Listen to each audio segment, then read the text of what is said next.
गुरु को कीजे दंडवत, कोटि कोटि प्रणाम।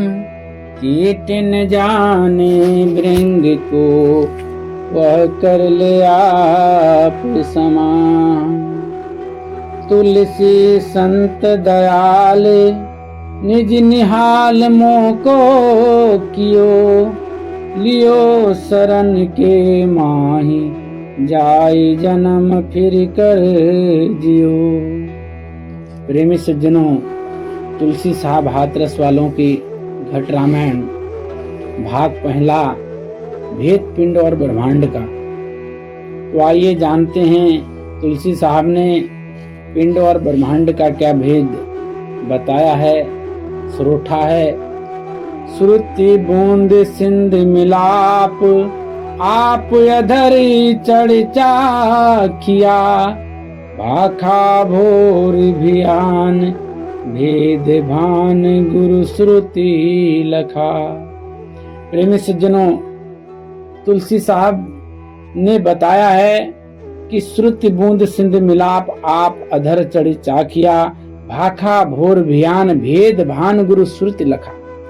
तुलसी साहब कहते हैं कि जब मैंने उस प्रभु परमात्मा की प्राप्ति के लिए भक्ति की, उसको खोजने का प्रयास किया और उसको जानने का प्रयास किया, वह परमात्मा कहाँ है, आप अधर चढ़ चाखिया। मैंने उसको स्वयं देखा कि किस प्रकार से बूंद सिंधु में मिल रही है। भाखा भोर भियान, भेद भान गुरु श्रुति लखा, कि जब तक हम उसको स्वयं प्राप्त कर नहीं लेंगे, तब तक हम गुरु के बारे में, गुरु भेद को नहीं जान पाएंगे। क्यों? क्योंकि पूरा जीवन सुबह से शाम, शाम से सुबह, इस तरीके से हमारा जीवन बीतता चला जा रहा है, लेकिन हम समझ नहीं पा रहे हैं कि वो परमात्मा क्या है। इसे तुलसी साहब बता रहे हैं कि सिंध में बूंद कैसे मिलेगी, कैसे हम उसको मिलाएंगे। तो वो कह रहे हैं, जब मैंने आप अधर चर्चा किया, जब मैंने उस रास्ते पर चढ़ करके देखा, उस परमात्मा को पाने की कोशिश की, तब मुझे ज्ञान हुआ कि वास्तव में गुरु भेद कैसे लखा जाएगा। सत सुरति समझ सिहार साधो, निरख नित नैन निरहो। धुनि धधक धीर गंभीर मुरली, मरम मन मारगी गहो।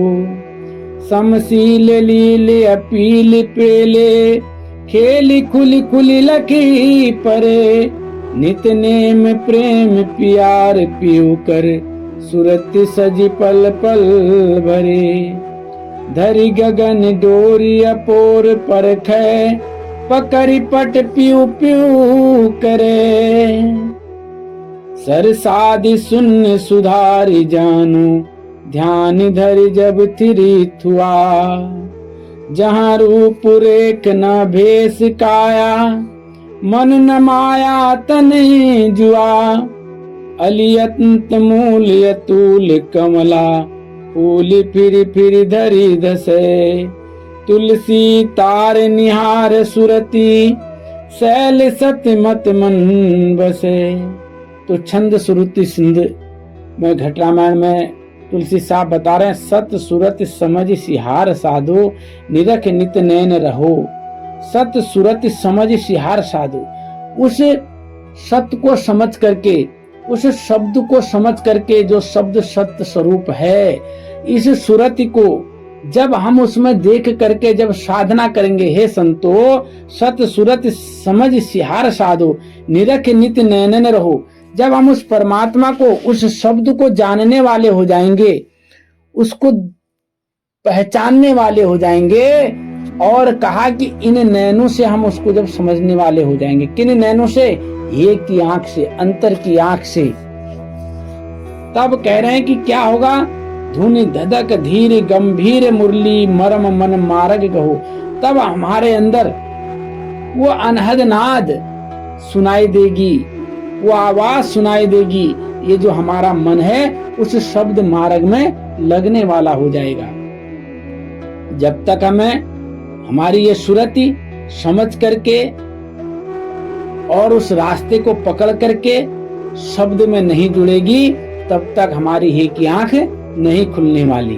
और जब हे की आंख खुल जाएगी, जब हमको सत तत्व का ज्ञान हो जाएगा, जब हम उस शब्द को जान लेंगे जो सब में समाया है, तो फिर कहा ये मन जो हमारा उस रास्ते को पकड़ने वाला हो जाएगा। फिर क्या है, अंदर धुन धधक धीर गंभीर मुरली मरम मन मार्ग हो। तो कहा कि तब हमारे अंदर वो आवाज पैदा होने वाली होगी, तब हम उस सुरीली आवाज को सुन सकते हैं, उस बीणा की तान को सुन सकते हैं, उस मुरली की आवाज को सुन सकते हैं। लेकिन ऐसा करने के लिए हमको क्या करना पड़ेगा? समशील लील अपील पेले खेली खुली खुली लख परे, नित्य नेम प्रेम पिवार पीव कर सूरत सज पल पल भरे। क्या करना पड़ेगा? उस परमात्मा को पाने के लिए, उस सत शब्द को पाने के लिए शीलता, क्षमा और क्या करना पड़ेगा? दया की भावना रखनी पड़ेगी, सम रहना पड़ेगा। शील लील अपील पेले, शीलता में अपील करनी पड़ेगी, लानी पड़ेगी शीलता, दया धर्म जाके नहीं, उसके अंदर परमात्मा नहीं। इसलिए कह रहे हैं कि उसके लिए हमको नित्य नेम प्रेम पिवार कर, नित्य नियम करके, रोज नियम से प्रेम से प्यार करके सूरत को सजा करके पल पल उस शब्द से जोड़ना पड़ेगा। नित्य नेम प्रेम प्यार पीव कर, अपने उस परमात्मा से रोज नियम से नित्य नेम से प्यार कर करके और इस सूरत को पल पल उस पर लगाना पड़ेगा। जब तक हमारा मन, हमारी आत्मा उस परमात्मा से प्रेम करने वाली नहीं होगी, प्रेमी सज्जनों, तब तक हमारा कुछ होने वाला नहीं है। जब हम उसको प्रेम करने वाले हो जाएंगे, जब हमारा मन उससे जुड़ जाएगा, तो क्या होगा? फिर कुछ भी जानना शेष नहीं रहेगा। आगे लिख रहे हैं, धरी गगन डोरी अपोर पर के, पकड़ी पट प्यू प्यू करे, सर शादी शून्य सुधारी जानू, ध्यान धरी जब थिर छुआ। धरी गगन डोरी अपोर परखे, कहा कि उस परमात्मा में, उस गगन में जाने के लिए जो डोर है उसमें गांठ नहीं लगनी चाहिए। अपोर परखे, उस गांठ को परख लेना है हमें। गांठें क्या हैं? इस संसार की जितने भी हम क्रियाकलाप कर रहे हैं, ये उस परमात्मा के रास्ते पर सब गांठें हैं, तो हमको ये परख लेना है। धरी गगन डोरी, उस गगन पर चढ़ने के लिए जो डोर हमें पकड़नी है उसमें गांठ न लगने पाए, उसमें कोई विकार उत्पन्न न होने पाए। पकड़ी पट प्यू प्यू करे, उस गगन पर चढ़ने के लिए, उस डोर को पकड़ने के लिए हमारी जो सूरत है वो परमात्मा में ऐसी लीन हो जाए, ऐसी लीन हो जाए, केवल वह क्या जपे? केवल अपने पिया को प्यू प्यू का नाम लेकर के केवल अपने परमात्मा की याद ही करती रहे। जहां सर शादी शून्य सुधारी जानो, ध्यान धरी जब थर हुआ, का सर शादी शून्य सुधारी जानो। जब हमारा ध्यान एकाग्र हो जाएगा, जब हमारी सूरत उस गगन पर चढ़ाई करने लगेगी, जब गगन की फाटक खुल जाएगी, तो हम जब हमारी जो समाधि है, हम शून्य समाधि जब हमारी लग जाएगी, ध्यान इधर जब स्थिर हुआ, ऐसा कब होगा? जब हमारा ध्यान एकदम स्थिर हो जाएगा, तब हमारी शून्य समाधि लगेगी, तब हमारी डोर गगन पर लगेगी। अन्यथा हम उस परमात्मा के पास पहुंचने वाले नहीं हैं। इस संसार में हम भ्रमते रहेंगे, संसार के दायरे में, संसार के लोकों में, संसार की लुभावनी चीजों में रह करके हम उस परमात्मा को प्राप्त नहीं कर सकते। आगे लिख रहे हैं, जहां रूप रेख न भेष काया, मन न माया तन जुआ, अली अंत मूल अतुल कमला फूल फिर धसे, तुलसी तार निहार सुरति शैल सत सत मन बसे। तब कह रहे हैं कि जहां रूप रेख न भेष काया, मन न माया तन जुआ। कहा कि जहां न रूप है, न रेख है, न भेष है, न काया है, इस संसार में हम जो कुछ भी देख रहे हैं, इन खुली आंखों से देख रहे हैं, इन चमड़ की आंखों से देख रहे हैं, इन चमड़े की आंखों से देख रहे हैं। और ये जो हम अपना तन देख रहे हैं, माया देख रहे हैं, मन देख रहे हैं। बोला वहां पर उस परमात्मा के देश में ऐसा कुछ नहीं। वहां ना कोई रूप है, ना कोई भेष है, ना रंग है, ना रूप है, कुछ नहीं है। वहां तो क्या है, अलियंत मूल अतुल कमला फूल फिर धसे। वहां पर तो केवल आनंद ही आनंद है। जिस प्रकार से कमल के फूल पर भंवरा घूम घूम करके उसके अंदर धस जाता, उसमें प्रवेश कर जाता है, फिर उसको बाहरी दुनिया से कोई लेना देना नहीं होता। ठीक इसी प्रकार से जब हमारी आत्मा उस परमात्मा से जुड़ जाएगी, उस मार्ग को हम पकड़ लेंगे, तो फिर इस संसार के जितने भी आडंबर हैं, जितने भी लुभावने चीज हैं, जितने भी सांसारिक चीजें, हमारा मोह उनसे हट जाएगा। तुलसी तार निहार सुरति, तुलसी तार निहार सुरति, शैल सत मन मन बसे। तुलसी साहब कह रहे हैं, जब हम उस तार को पकड़ लेंगे, उस डोरी को पकड़ करके हमारी सूरत उस परमात्मा को देखने वाली हो जाएगी, तो कहा शैल सत मत मन बसे। तब उसकी जो शैल है, जो उसकी छाया है, जो उसकी कृपा है, हमारे अंदर प्रवेश कर जाएगी। हमारे मन के अंदर वो सत बैठ जाएगा, हमारी आत्मा में वो सत चित्त सत तत्व बैठ जाएगा। फिर वह परमात्मा हमसे दूर नहीं। लेकिन जब तक हम इस तत्व को, इस सार को जानेंगे नहीं, जब तक हमारे अंदर उस परमात्मा को पाने की ललक होगी नहीं, जब तक हम अपनी सूरत को समझा करके, सम करके, शीलता से, दया से, प्रेम करके रोज प्रभु में अपने सूरत को लगाएंगे नहीं, गुरु के द्वारा बताए हुए रास्ते पर लगाएंगे नहीं, तो प्रेमी सज्जनों, हमारी जो आत्मा है उस परमात्मा से कभी नहीं मिल पाएगी। ये आत्मा और परमात्मा बहुत नजदीक हैं। अज्ञानता के कारण हम इसको समझ नहीं पा रहे हैं। कहा आत्मा और परमात्मा जुदा रहे बहुकाल, सुंदर मेला कर दिए जब सतगुरु मिले दयाल। कहा कि आत्मा और परमात्मा दूर नहीं है, लेकिन हम समझ नहीं पा रहे हैं। क्यों? अज्ञानता के कारण हमारे अंदर भ्रम का पर्दा पड़ा हुआ है, हम समझ नहीं पा रहे हैं। हमें लग रहा है कि परमात्मा बहुत दूर है, ये जो आत्मा है ये परमात्मा का ही अंश है। इस आत्मा को परमात्मा में ही ले जाना, मिलाना हमारा मूल कर्तव्य है, हमारा धर्म है। आत्मन योगा योगा व योग, आत्मा का परमात्मा में मिलना ही योग है और यही धर्म है। हमारा सच्चा धर्म क्या है? परमात्मा की प्राप्ति करना। हमारा सच्चा धर्म और कुछ नहीं। ये आत्मा उस परमात्मा को प्राप्त करना चाहती है, और जब तक ये आत्मा उस परमात्मा को प्राप्त नहीं करेगी, तब तक हम इस संसार में, इस 84 में आते रहेंगे, जन्मते रहेंगे और इस संसार के भोग विलासों में उलझते रहेंगे। फिर हमारा परमात्मा बहुत दूर है। इसलिए हमको ये बात समझनी पड़ेगी, हमको ये जानना पड़ेगा कि हम भक्ति कैसी कर रहे हैं, हम किस राह पर चल रहे हैं। क्या हम सत्य के साथी हैं? क्या हमने सत्य का साथ किया है? हम कैसे संगी हैं? जब हमने सत्य का संग ही नहीं किया तो हम कैसे सत्संगी हैं? हमको पता ही नहीं। हमारी घट रामायण तो कहते हैं शील संतोष समाधर के उस प्रभु की भक्ति करी जाएगी, और जब हम उस गगन पर उस की फाटक को खोलेंगे तब हमें परमात्मा का दीदार होगा। अब वो फाटक कैसे खुलेगी? लेकिन कहा समझ नहीं पा रहे हैं। कहा मिलना कठिन है, कैसे मिलोगे पिय जाए। मिलना कठिन है, कैसे मिलोगी पिय जाए। समझ सोची पग धरो जतन से, बार बार डिग जाए। समझ सोची पग धरो जतन से, बार बार डिग जाए।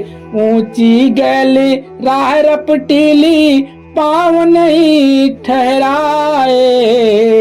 मिलना कठिन है, कैसे मिलोगी पिया जाए। लोक लाज कुल की मर्यादा देखत मन सकुचाए। लोक लाज कुल की मर्यादा देखत मन सकुचाए। नेहर बास बसो पीहर में लाज तजी नहीं जाए। मिलना कठिन है कैसे मिलोगी पिया जाए। अदर भूमि जहाँ महल पिया का हम पे चढ़ो न जाए। अदर भूमि जहाँ महल पिया का हम पे चढ़ो न जाए। धन्य भई बारी पुरुष भय भोला सूरत में झकोला खाए। मिलना कठिन है कैसे मिलोगे पिया जाए। दूती सतगुरु मिले बीच में दिनों भेद बताए। दूती सतगुरु मिले बीच में दिनों भेद बताए। साहेब कबीर पिया से भेटे शीतल कंठ लगाए। मिलना कठिन है कैसे मिलोगी पिया जाए। तो कबीर साहब समझा रहे हैं प्रेमी सज्जनों, उस पिया से मिलना बड़ा कठिन है, उस परमात्मा को प्राप्त करना बड़ा कठिन है। कहा कि कैसे मिलोगे पिया जाए। उस परमात्मा से, अपने पिया से, अपने प्रीतम से कैसे मिलोगे। कबीर साहब यहाँ पर समझा रहे हैं कि ये आत्मा तू अपने पिया से कैसे मिलेगी, कैसे उस परमात्मा को तुम पाने वाले हो जाओगे। क्योंकि सोच समझ पग धरो जतन से बार बार डिग जाए। ये परमात्मा की जो राह है इस पर चलना बहुत कठिन है। क्यों? क्योंकि इस संसार के अनेक प्रकार के जो लोग हैं ये तुमको भ्रमते रहेंगे, कभी तुम्हारी आलोचना करेंगे, कभी तुम्हारी बुराई करेंगे, कभी तुमको तुम्हारे रास्ते से भटका देंगे। तो ये संसार है, तुमको बड़े जतन से सोच समझ करके अपने पैर को रखना पड़ेगा। क्योंकि ये राह बड़ी रपटीली है, खाने की धार है, तलवार की धार है। ऊंची गैल राह रपटीली पांव नहीं ठहराए। परमात्मा के रास्ते पर चलना कोई आसान नहीं। यहाँ सर दे के होते हैं सौदे, आशिकी इतनी सस्ती नहीं। यहाँ तो सर दे करके सौदे होते हैं। जिसने सर भेंट करने की हिम्मत है वो परमात्मा की राह पर चले। यहाँ तो अपने के लिए बगावत पर उतर आते हैं। तो इसलिए कह रहे हैं ये राह बड़ी रपटीली है, ऊंची गैल राह रपटीली पांव नहीं ठहराए। इतनी रपटीली राह है, इतनी चिकनी राह है कि यहाँ पैर रखते ही रपट जाओगे। लोक लाज कुल की मर्यादा देखत मन सच्चाए। हमारी क्या स्थिति है? कह रहे हैं आत्मा, इस संसार में लोक लाज मर्यादा, तेरा मेरा अपना पराया, धर्म अधर्म, क्या करना है क्या नहीं करना है, इस लोक लाग की मर्यादा को देख करके तो हमारा मन भी संकुचित हो जाता है, संकोचवान हो जाता है। इसलिए इस राह पर चलना कोई आसान नहीं। नैहर बसो पीहर में लाज तजी नहीं जाए। नैहर बास बसो पीहर में लाज तजी न जाए। कहा कि अपने मायके से आकर के पीहर में बैठ गए, पिया के यहाँ तो बैठ गए, लेकिन लाज तजी नहीं जाती है, शर्म तजी नहीं जाती है। संसार में हम ऐसे बैठ गए। हमारा जो मायका था वो कहाँ था? हमारे परमात्मा के यहाँ। हम इस संसार में आ गए, लेकिन अब हम अपने पिया के यहाँ। पिया हमारा कौन है? वही है जहाँ से हम आए और जहाँ जाएंगे। घर भी वही, पियर भी वही, नैहर भी वही। लेकिन हम आज इस भूल में बैठे हुए हैं। हम इस संसार को अपना सब कुछ समझ बैठे हैं, लेकिन हम जहाँ से आए वही पिया का घर, वही हमारा मायका, वही हमारा ससुराल। इस बात को हमको समझना पड़ेगा। जहाँ से हम आए हैं, जिस घर से हम आए हैं, उसी घर में जाना है। तब कह रहे हैं अधर भूमि जहाँ महल पिया का हम पे चलो न जाए। तब कह रहे हैं कबीर साहब, उस पिया का जो महल है वो तो अधर में है, और उसके महल में कैसे चढ़ा जाए, कैसे जाया जाए। तब कह रहे हैं धन भई बारी पुरुष भय भोला सूरत झकोला खाए। ये जो धन्य भई बारी पुरुष भय भोला, हमारी जो सूरत है ये उस पिया को कैसे पाएगी। धन्य भई बारी पुरुष भय भोला, कहा कि धन्य हुए कि उस परमात्मा ने हमको दर्शन दिए, दर्शन दे करके हमको संत रूप में आकर के, गुरु के रूप में आकर के वो मार्ग तो बताया, लेकिन हमारी जो सूरत है वो अज्ञानता के कारण झकोले खा रही है, इस संसार में भटक रही है। और सतगुरु मिले बीच में दीनों भेद बताए। इस संसार में जब हमारी सूरत आत्मा घूम रही थी तो कहा कि जब सतगुरु आए, सतगुरु मिल गए तो उनने इस परमात्मा का भेद बता दिया। तो साहेब कबीर पिया से भेंटे शीतल कंठ लगाए। जब हम उस परमात्मा को पाने वाले हो जाते हैं, जब हम सतगुरु की शरण में चले जाते हैं, तो कबीर साहब कह रहे हैं कि हमको वो पिया मिल जाता है, उस पिया के हमें दर्शन हो जाते हैं। जब पिया के दर्शन हो जाते हैं तो वो बड़े शीतलता से हमको अपने गले लगा लेते हैं। इसलिए प्रेमी सज्जनों, हमको इस बात को समझना पड़ेगा। जब तक हम इस बात को नहीं समझेंगे, हम किसी का भी भेद नहीं जान